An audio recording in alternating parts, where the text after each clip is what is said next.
Hello everyone, welcome to my channel V2 Vlogify। आज बहुत दिनों के बाद मैं व्लॉग डाल रही हूँ।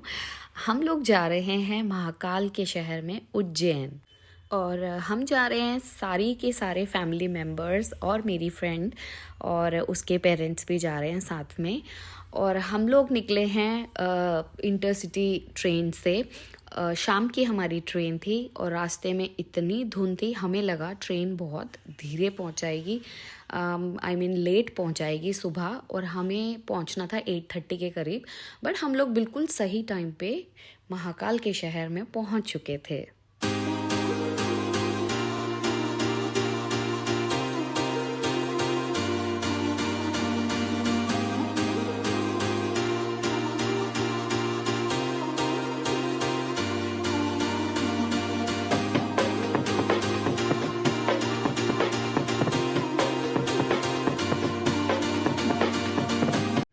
हमारे ट्रिप में ये दो छोटे छोटे बंदर थे, एक हनु और एक लड्डू।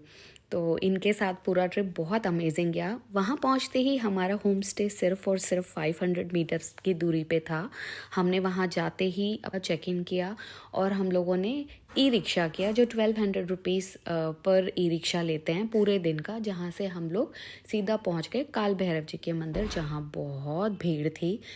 बट हमने काल भैरव जी के दर्शन के बाद आगे प्रस्थान किया दूसरे मंदिर की ओर। दूसरा मंदिर था मंगल महादेव जी का। वहाँ से दर्शन करने के बाद हम पहुँच गए शिप्रा नदी के किनारे, जहाँ पर बहुत सुंदर आरती हो रही थी। यहाँ की आरती देख के इतना मन शांत हुआ। और आरती देखने के बाद हमें पहुँचना था आगे हर सिद्धि माता के टेम्पल में, जहाँ पर वो 1000 दिए लगाते हैं एकदम ऊपर से लेके नीचे तक गुम्ब पे। और वहाँ पर पहुँचने के लिए हमें यहाँ से ई रिक्शा दोबारा लेना था। तो हम लोग वेट कर रहे थे कि जल्दी से यहाँ पर आरती फिनिश हो और हम वहाँ पर निकले।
ये था हमारा डे 2, और सुबह सुबह 5 बजे हम सारे टेम्पो ट्रैवलर करके बैठ गए हैं ओमकारेश्वर टेम्पल जाने के लिए, जहाँ पर नर्मदा नदी बहती है। और वहाँ पर ही एक तरफ ओमकारेश्वर जी का टेम्पल है और दूसरी तरफ ममलेश्वर जी का टेम्पल है। तो हम लोग सारे के सारे रेडी होके सुबह सुबह 5 बजे निकल पड़े मंदिर के लिए।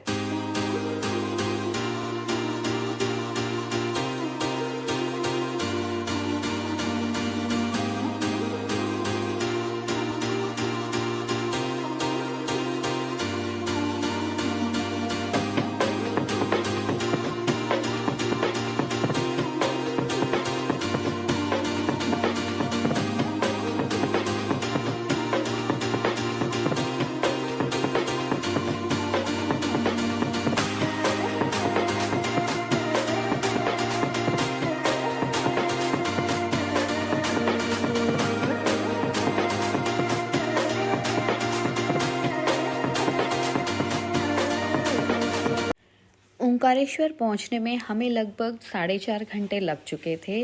और वैसे तो कुछ खास ट्रैफिक नहीं मिला, बट क्योंकि छोटे बच्चे भी थे और बड़े भी थे तो सबको ब्रेकफास्ट भी करना था।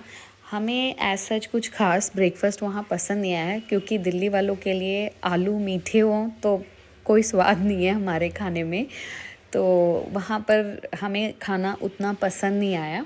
बट हाँ, टाइम से पहुँचने के बाद हमने नर्मदा जी के दर्शन किए, जो बहुत खूबसूरत नज़ारा था। और नर्मदा जी के नदी के दर्शन करने के बाद हम सीधा लाइन में लग गए ओंकारेश्वर जी के टेम्पल में। वहाँ पर वीआईपी टिकट भी चलता है 300 रुपये का, जो पंडित जी ऑनलाइन बुकिंग करवाते हैं। तो हम लोगों ने वहाँ जाके सीधा टिकट बुक करवा लिया था ऑनलाइन, और काउंटर पे जाओ तो वो टिकट दे देते हैं, आपके हाथ में बैज बांध देते हैं। उसके बाद हम सीधा चले गए मंदिर में, जल चढ़ा के आप अपना दर्शन करके बाहर निकल सकते हैं। आधे पौने घंटे में बाहर आप निकल सकते हैं। बट अगर आपको नहीं करना है ऐसे, तो आप डायरेक्टली मंदिर में जाके लाइन में लग सकते हैं, जिसमें आपको थोड़ा टाइम लग सकता है, क्योंकि हमें रिटर्न भी वापस जल्दी आना था, तो हम लोगों को टाइमली ममलेश्वर जी भी कवर करना था साथ में। ओंकारेश्वर जी के दर्शन करते ही हम बाहर निकले और हम लोगों ने बोट लिया, जिससे हम लोगों को नदी क्रॉस करके ममलेश्वर जी के टेम्पल में जाना था।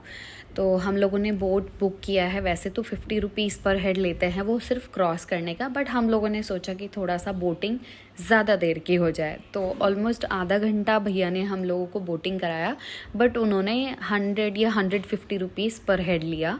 तो हम लोगों ने 2 बोट बुक कराए बंदों के हिसाब से।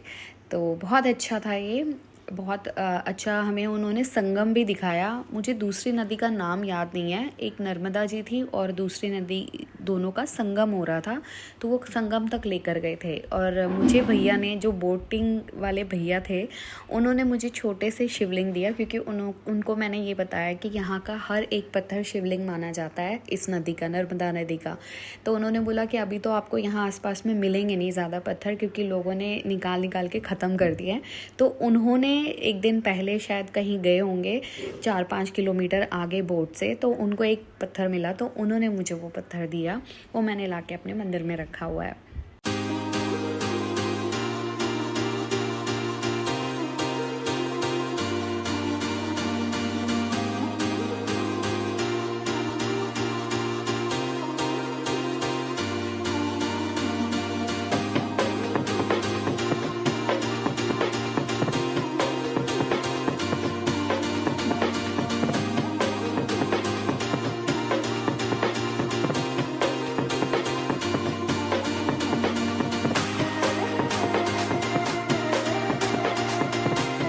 पहुंच गए हम सारे ममलेश्वर मंदिर।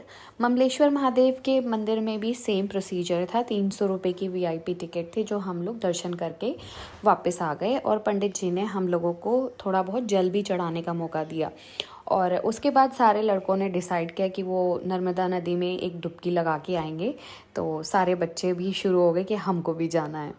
दोनों मंदिरों के दर्शन करने के बाद नर्मदा नदी में डुबकी लगा के हम लोग वापस अपना निकल गए उज्जैन की तरफ, क्योंकि हमें रात को 11 साढ़े 11 बजे वापस लाइन में लगना था भस्म आरती के लिए महादेव मंदिर में। भस्म आरती के लिए हमने 2 महीने पहले बुकिंग करवा रखी थी। ट्रेन के टिकट्स के साथ साथ हमने भस्म आरती की भी टिकट्स बुक करवा लिए थे। 200 रुपीज़ पर हेड लगता है, और आपके आधार कार्ड की कॉपी भी उस पर अटैच होती है। और एक बंदा 3 बार बुक कर सकता है 5 बंदों के लिए। वहाँ पर मोबाइल फ़ोन्स अलाउड नहीं थे, तो हमने फटाफट फ़ोटोज़ क्लिक करके मोबाइल सबमिट करा दिए, और दर्शन करके सुबह 7:30 बजे के करीब हम वापस अपने होम स्टे पहुँच गए। होम स्टे में हमने 4 बजे तक का टाइम लिया हुआ था, क्योंकि हमारी ट्रेन 6:30 इवनिंग में थी। वहाँ से फिर हम लोग चेकआउट करके इवनिंग में ट्रेन के लिए निकल गए, और ट्रेन हमने टाइम से पकड़ ली और महादेव जी के सुंदर दर्शन करके वापस दिल्ली घर पहुँचे।